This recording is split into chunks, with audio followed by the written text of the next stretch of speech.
Plans ഓൺലൈൻ്റെ മറ്റൊരു വീഡിയോയിലേക്ക് നിങ്ങൾക്ക് ഏവർക്കും സ്വാഗതം. ഇന്ന് നമ്മളിവിടെ പറയാൻ പോകുന്ന 2-3 കാര്യങ്ങളാണ് പ്രധാനമായിട്ടും. ഒന്ന്, സിംപീഡിയം ഹോട്ട് ടോളറൻറ്റും കൂൾ ടോളറൻറ്റും എങ്ങനെ തിരിച്ചറിയാം എന്നുള്ളതാണ്. അതിന് ഈ ഒറ്റ മാർഗ്ഗമേ ഉള്ളൂ. ഇത് കണ്ടില്ലേ, കൂൾ ടോളറൻറ്റ് ലീഫിന് നല്ല വീതിയായിരിക്കും, എന്നാൽ ഹോട്ട് ടോളറൻറ്റ് ലീഫ് വളരെ നാരോ ആയിരിക്കും. പിന്നെ മറ്റു പല കാര്യങ്ങൾ കൊണ്ട് നമുക്ക് തിരിച്ചറിയാൻ പറ്റും. മൊത്തത്തിലുള്ള ചെടിയുടെ ആ ഒരു ഷേപ്പും കാര്യങ്ങളും വലിപ്പവും ഒക്കെ കൊണ്ട് നമുക്ക് തിരിച്ചറിയാൻ പറ്റും. അതൊക്കെ എന്നാലും കുറേ നാൾ വളർത്തി എക്സ്പീരിയൻസ് ഉണ്ടെങ്കിൽ മാത്രമേ നമുക്കത് മനസ്സിലാകുകയുള്ളൂ. എന്നാൽ ഒറ്റയടിക്ക് മനസ്സിലാകുന്ന ഈ ലീഫ് നോക്കിയാണ് കേട്ടോ. ഇത് കണ്ടില്ലേ, വളരെ നാരോ ആയിട്ടുള്ള ലോങ് ലീഫ് ഇത് ഹോട്ട് ടോളറൻറ്റ്, എന്നാൽ വീതി കൂടിയ ഷോർട്ട് ലീഫ് ഇത് കൂൾ ടോളറൻറ്റ്. അപ്പം അങ്ങനെയൊക്കെയാണ് അതിൻ്റെ വെറൈറ്റികൾ വരുന്നത്. പിന്നെ ഇന്ന് നമ്മൾ പറയുന്നത് ഇതോടൊപ്പം തന്നെ എങ്ങനെയാണ് സിംപീഡിയത്തിൻ്റെ ബഡ്സ് മനസ്സിലാക്കുന്നത്. പലരും സിംപീഡിയത്തിന് പുതിയ കിക്കി വരുമ്പോൾ അതിൻ്റെ ഫോട്ടോ ഇട്ട് തന്നിട്ട് ഇത് ബഡാണോ എന്ന് നമ്മളോട് ചോദിക്കാറുണ്ട്. അപ്പോൾ അതുകൊണ്ടാണ് നമ്മളിപ്പോൾ ഇങ്ങനെ ഒരു വീഡിയോ ചെയ്യുന്നത്. അപ്പോൾ മാത്രമല്ല, ബഡായി കഴിഞ്ഞാൽ എങ്ങനെയാണ് ഇതിന് വളപ്രയോഗം നടത്തേണ്ടത്, എങ്ങനെ പരിപാലിച്ചാലാണ് ഈ ബഡ് ചീഞ്ഞു പോകാതെ നമുക്കതിനെ ഫ്ലവർ ആക്കി എടുക്കാൻ പറ്റുക എന്നുള്ളതും നമ്മൾ ഇതിനകത്ത് പറയുന്നുണ്ട് കേട്ടോ. അതുകൊണ്ട് വീഡിയോ സ്കിപ്പ് ചെയ്യല്ലേ. അപ്പോൾ നമ്മളിവിടെ 20 ലിറ്ററിൻ്റെ പെയിൻറ്റ് പാത്രത്തിൽ നിറച്ചും വെള്ളം എടുത്തിരിക്കുകയാണ് കേട്ടോ. അപ്പോൾ ഒരു 20 ലിറ്റർ വേണം നമുക്ക് ഇത്രയും സിംപീഡിയം ഒന്ന് മുക്കി കൊടുക്കണമെങ്കിൽ ഒരു 20 ലിറ്റർ വേണം. കൂടെ നമ്മുടെ ചട്ടി ഇറക്കി വെക്കാൻ വലിപ്പമുള്ള ഒരു ബക്കറ്റും കൂടി എടുത്തിട്ടുണ്ട്. ഇനി ഈ ഒരു വെള്ളത്തിലേക്ക് നമ്മളുണ്ടല്ലോ ഒരല്പം സാഫ് ഇട്ട് കൊടുക്കുകയാണ്. മഴക്കാലമല്ലേ, അപ്പോൾ ഫംഗൽ ഇൻഫെക്ഷൻ ഒന്നും ഉണ്ടാവാതിരിക്കാനാണ്. അതിന് നമ്മളെടുത്തിരിക്കുന്ന ഒരു 5 മില്ലിഗ്രാം സാഫ് എടുത്ത് ശരിക്കും ഡൈല്യൂട്ട് ചെയ്തിട്ട് അതൊഴിച്ച് കൊടുത്തിട്ടുണ്ട്. ഇനി നമ്മൾ അടുത്തായിട്ട് എടുക്കുന്നുണ്ടല്ലോ ഈ ഗ്രീൻ കെയറിൻ്റെ ഈ ഫ്ലവറിങ്ങിനുള്ള ഈ ഒരു കോമ്പിനേഷനാണ്. നമ്മളിവിടെ ഉപയോഗിക്കുന്നത് 13-27-27 എന്ന് പറയുന്ന കോമ്പിനേഷനാണ് ഓർക്കിഡിന് വേണ്ടി ഉപയോഗിക്കുന്നത്. അപ്പം മറ്റു കോമ്പിനേഷനുകളൊക്കെ ഉപയോഗിക്കുന്നവരും ഉണ്ട്, എന്നാലും എനിക്കിതാണ് ബെറ്ററായിട്ട് തോന്നിയത്. അപ്പം അതാണ് നമ്മളിനിയും അളവായിട്ട് എടുക്കുന്നത്. 1 ലിറ്ററിന് 2 മില്ലിഗ്രാം എന്ന രീതിയിൽ 20 ലിറ്റർ വരുമ്പോൾ 40 മില്ലിഗ്രാം ഉപയോഗിക്കാനാണ് കമ്പനി പറയുന്നത്. എങ്കിൽ തന്നെ നമ്മൾ അത്രയൊന്നും എടുക്കുന്നില്ല. ഈ ഒരു സ്പൂണ് വടിച്ചെടുക്കുമ്പോൾ 2 മില്ലിഗ്രാമാണ്. അപ്പോൾ അതൊരു 15 തവണ നമ്മൾ എടുക്കും. 15 2 30 മില്ലിഗ്രാം. ഒരു 10 മില്ലിഗ്രാം കുറവേ നമ്മൾ ഉപയോഗിക്കുന്നുള്ളൂ. എന്തായാലും ബഡ് പോവാതിരിക്കാൻ വേണ്ടിയാണ് നമ്മൾ അങ്ങനെ ചെയ്യുന്നത്. എന്തായാലും നമ്മൾ ആവശ്യത്തിന് ഫെർട്ടിലൈസറും എടുത്ത് ഇനി നമുക്കത് വളരെ ഭദ്രമായിട്ട് തന്നെ അടച്ചു വെച്ചേക്കാം. അതിനുശേഷം നമുക്കിത് നല്ലവണ്ണം ഒന്ന് ഇളക്കി കൊടുക്കാവേ. കണ്ടോ, ശരിക്കും ഇളക്കുമ്പം കണ്ടോ ആ ഒരു വളത്തിൻ്റെ മഞ്ഞ കളറും പിന്നെ ഈ സാഫിൻ്റെ ഒരു നീല കളറും കൂടെ കൂടിയ ഒരു ഇളം പച്ച കളറായി വരുന്നത് കണ്ടോ. നല്ല രസമുണ്ട് ആ ഒരു കളർ കാണാൻ അല്ലേ. ഇവന്മാരെ ഒന്ന് ശരിക്കും ഫെർട്ടിലൈസർ കൊടുത്തതിന് ശേഷം ഞാൻ അതിൻ്റെ ബഡുകൾ തിരിച്ചറിയുന്ന രീതി കാണിച്ചു തരാവേ. ഏതൊരു ഓർക്കിഡിനാണല്ലോ അവയ്ക്ക് പ്രത്യേകിച്ച് നാച്ചുറലായിട്ട് വളമൊന്നും കിട്ടാത്തത് കൊണ്ട് നമ്മൾ അതിന് ഇങ്ങനെയുള്ള ഫെർട്ടിലൈസേഴ്സ് മാസത്തിൽ 4 തവണ, അതായത് ആഴ്ചയിൽ ഓരോ ദിവസവും വെച്ച് നമ്മൾ കൊടുക്കേണ്ടതായിട്ടുണ്ട്. അതിന് നമ്മൾ കൊടുക്കുക ഒന്നടവട്ട ആഴ്ചകളിൽ 30-10-10ഉം ഒന്നടവട്ടുള്ള ആഴ്ചകളിൽ 13-27-27 കോമ്പിനേഷനുമാണ് ഉപയോഗിക്കാറ്. പിന്നെ മഴക്കാലങ്ങളിൽ നമ്മൾ മാക്സിമം ഈ ഒരു ഫെർട്ടിലൈസറാണ് ഉപയോഗിക്കുക, രാസവളമാണ് ഉപയോഗിക്കുക. വേനൽക്കാലങ്ങൾ വരുമ്പോൾ നമ്മൾ ജൈവവളമാണ് കൂടുതലും കൊടുക്കാറ് കേട്ടോ. പ്രത്യേകിച്ച് മഴക്കാലങ്ങളിൽ നിങ്ങൾ വളം കൊടുക്കുമ്പോൾ അതിൻ്റെ കൂടെ ഒരു മാസത്തിൽ 1 തവണയെങ്കിലും സാഫും കൂടെ കലർത്തി കൊടുക്കണേ. സാഫ് കൂടെ കലർത്തി കൊടുക്കുകയാണെങ്കിൽ കീടങ്ങൾ വരാതിരിക്കാനും അതുപോലെ ചീയൽ രോഗം ഉണ്ടാകാതിരിക്കാനും ഒക്കെ അത് സഹായിക്കുന്നതാണ്.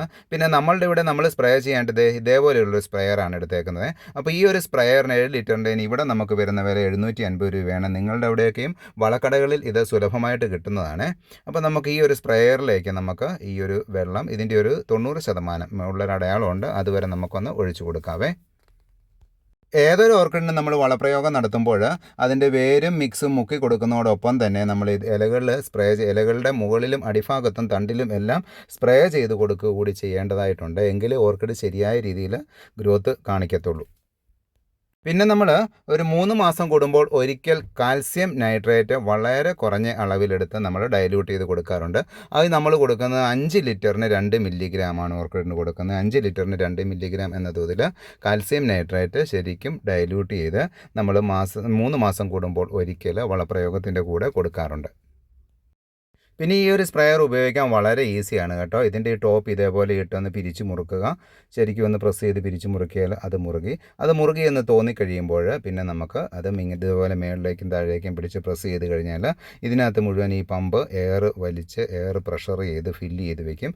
അപ്പോൾ പിന്നെ ആ ഒരു വാട്ടർ അല്ല എങ്കിൽ ആ ഒരു വളം ആ ഒരു സ്പ്രേയറിലൂടെ നമുക്ക് ചീറ്റിച്ച് കിട്ടും. പിന്നെ എക്സ്ട്രാ ആയിട്ട് എയർ ഉണ്ടെങ്കിൽ വലിച്ച് കളയാനായിട്ടാണ് ആ ഒരു വാൽവ് സൈഡിൽ കൊടുത്തിരിക്കുന്നത്. അപ്പോൾ ഇത് നമുക്ക് ഇത് കണ്ടില്ലേ, ഇതേപോലെ നമുക്ക് സ്പ്രേ ചെയ്തെടുക്കാനായിട്ട് പറ്റും. പിന്നെ സ്പ്രേയറിൻ്റെ ഒരു പൂവുണ്ടല്ലോ, ഇത് അഡ്ജസ്റ്റ് ചെയ്യണമെങ്കിൽ ഈ ഫ്രണ്ടിലത്തെ ഈ നോബ് തിരിച്ചാൽ മതി. അത് നമുക്ക് ഷാർപ്പാക്കാനോ അല്ലെങ്കിൽ കൂടുതൽ സ്പ്രേ ചെയ്ത് എടുക്കാനായിട്ടോ ഒക്കെ ആണെങ്കിൽ ആ നോബ് തിരിച്ച് നമുക്ക് അഡ്ജസ്റ്റ് ചെയ്യാവുന്നതാണ് കേട്ടോ. പിന്നെ ഉപയോഗം കഴിഞ്ഞാൽ ഈ ഒരു സ്പ്രേയറിൻ്റെ തോട്ട് ഇതേപോലെ ഇവിടെ അത് സെറ്റ് ചെയ്ത് വെക്കാനും പറ്റും. കണ്ടില്ലേ? അപ്പോൾ നമ്മൾ കണ്ടല്ലോ, ഈ ഒരു സിംപീഡിയമാണ് നമ്മളിപ്പോൾ നനച്ച് കാണിക്കുവാൻ പോകുന്നത്. എങ്ങനെയാണ് ബഡുള്ള പ്ലാന്റ് നനയ്ക്കേണ്ടതെന്ന് ഇതാണ് കാണിക്കാൻ പോകുന്നത്. അതിനുശേഷം ഞാൻ എങ്ങനെ ബഡിനെ തിരിച്ചറിയാം എന്നുള്ളതും കൂടെ പറയുന്നുണ്ട്. അപ്പോൾ ആദ്യം നമ്മൾ ഈ ഒരു ബക്കറ്റിലേക്ക് ഈ സിംപീഡിയത്തെ ഇറക്കി വെക്കുകയാണ്.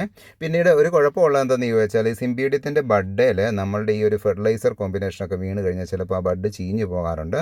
അതുകൊണ്ട് ആ ബഡിൽ വീഴാതിരിക്കാണ്ട് ഇതുപോലെ പേപ്പർ ഒന്ന് ചുരുട്ടിയതിന് ശേഷം നമ്മൾ ആ ബഡിലേക്ക് അതൊന്ന് കവർ ചെയ്ത് ഇട്ട് കൊടുക്കുകയാണ് കേട്ടോ.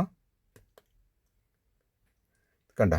ഇനിയിപ്പോൾ നമ്മൾ സ്പ്രേ ചെയ്യുമ്പോൾ ആ ബഡിൽ വീഴാതിരിക്കും. ഇനി നമുക്ക് ഈ സ്പ്രേയർ ഉപയോഗിച്ച് ഇതിൻ്റെ ഇലയിലും ഇലയുടെ അടിയിലും എല്ലാം നല്ല രീതിയിലൊന്ന് ഈ ഒരു ഫെർട്ടിലൈസർ സ്പ്രേ ചെയ്ത് കൊടുക്കേണ്ടതായിട്ടുണ്ട്.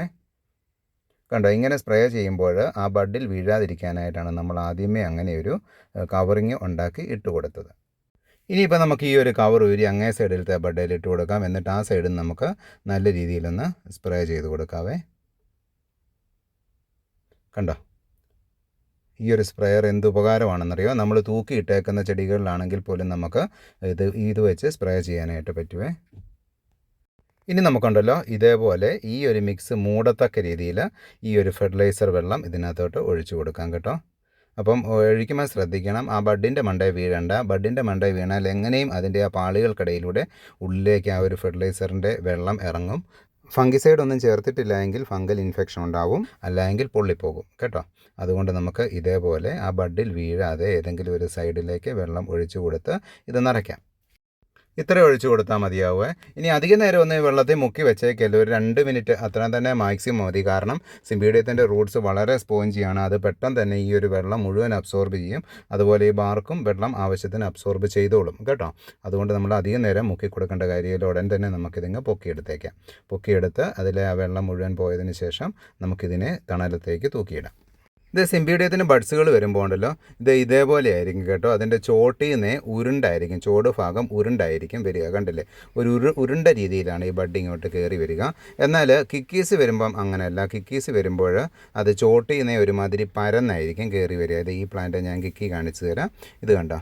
ഇതേപോലെ ആയിരിക്കും കിക്കി കയറി വരിക. കണ്ടോ? ഇതിൻ്റെ ചോട് ഭാഗം കണ്ടോ? ചോടും മണ്ട എല്ലാം ഒരുമാതിരി പരന്നാണ് ഇരിക്കുന്നത്. ഇതേ രീതിയിലായിരിക്കും കിക്കി കയറി വരിക. എന്നാൽ ബഡ്സ് ആണെങ്കിൽ ചോട്ടിൽ നിന്ന് ഉരുണ്ട് തന്നെ കയറി വരും. നമ്മളതിൽ ഒന്ന് ടച്ച് ചെയ്ത് നോക്കിയാൽ നമുക്കത് മനസ്സിലാവും. ഇതൊക്കെ കിക്കീസാണ്. ഇതൊരു നമ്മുടെ വെള്ള സിംപീഡിയമാണ്. ഇതൊരു റെഡാണ്. ഇപ്പോൾ ഈ ബഡ് വന്ന് ഞാൻ നിങ്ങളെ കാണിച്ചിരിക്കുന്നത് നല്ലൊരു ബ്ലഡ് റെഡ് ആണ്. അപ്പോൾ ഇങ്ങനെയാണ് സിംപീഡിയത്തിൻ്റെ ബഡ്സ് നമ്മൾ തിരിച്ചറിയേണ്ടത്. പരന്ന് കയറി വരികയാണെങ്കിൽ കിക്കിയും, അതുപോലെ ഉരുണ്ടാണ് കയറി വരുന്നതെങ്കിൽ അത് ബഡ്സും ആയിരിക്കും കേട്ടോ. സിംപീഡിയം എന്തൊക്കെയായാലും ഒരു 3-4 ബൾബായി കഴിയുമ്പോൾ എന്നിട്ട് അത് ഫ്ലവർ ഇടാൻ തുടങ്ങും. ഇത് നമ്മുടെ ഒരു മിനിയേച്ചർ ടൈപ്പ് സിംപീഡിയമാണ്. ഇത് കണ്ടില്ല, ഒരുപാട് കിക്കി സൗത്തിൽ വരുന്നുണ്ട്.